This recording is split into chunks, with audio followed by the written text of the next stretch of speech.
Okay, now for the most fun part of setting up your Flipboard, adding content. When you signed up for your Flipboard account, you may have selected a few RSS feeds in the sign up process, but now it's time to get specific and add to your magazine so that it's not quite as empty as it is right now.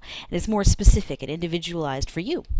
So you start by clicking on the red ribbon on the right-hand side. That will take you to your content page. And from there, there's 3 different ways to add content. The first one, and probably the most powerful, is to click on the Accounts button. So the Accounts button allows you to sync any of your other Web 2.0 accounts with your Flipboard, which is such a neat thing and a really powerful feature because it allows you to go to one place and check out all of your content from different Web 2.0 tools rather than bopping around and going through a bunch of different apps. So for instance, I might put my Twitter through my Flipboard, and I actually do this and I find it a lot easier to read that way.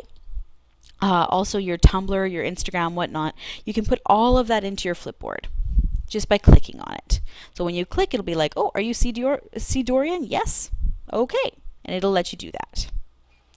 Okay, so now that that's done, you go back to your main content page and scroll to the second half where it says Discover More. These Discover More topics are sort of pre-set up RSS feeds for you to join.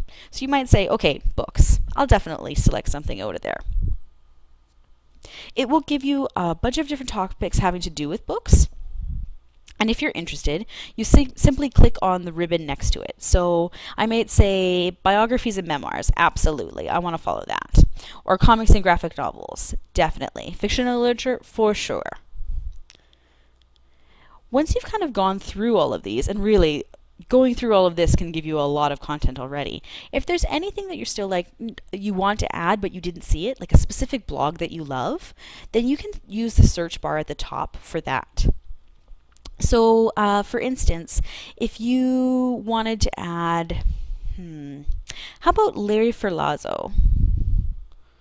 He has lots of neat stuff, specifically for ELL students, but also just interesting ed tech stuff, and just he's a good blogger, I should say.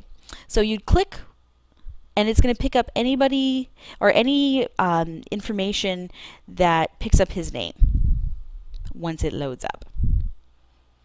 And so I might say, okay, yep, that's what I wanted, and I'll click the ribbon and it'll be added.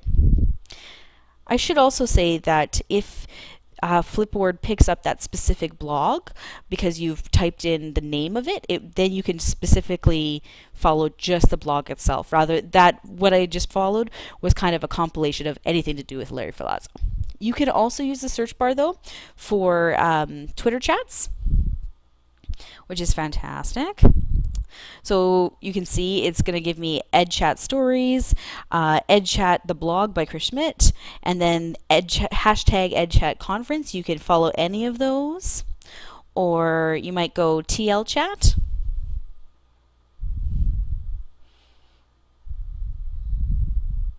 And again, it's going to give me the general feed. And then we've got one blog called In the Fishbowl. Or no, actually, that's not a blog. Pardon me. That's a magazine that was made by James Allen that includes a lot of stuff about TL Chat. It's actually really good. I've got it added to my Flipboard already. We'll talk more about how to make your own magazine in a second. But then down here, we also have users that you may wish to follow. So like TL Chat Live, definitely. I'll follow that. Click the little ribbon.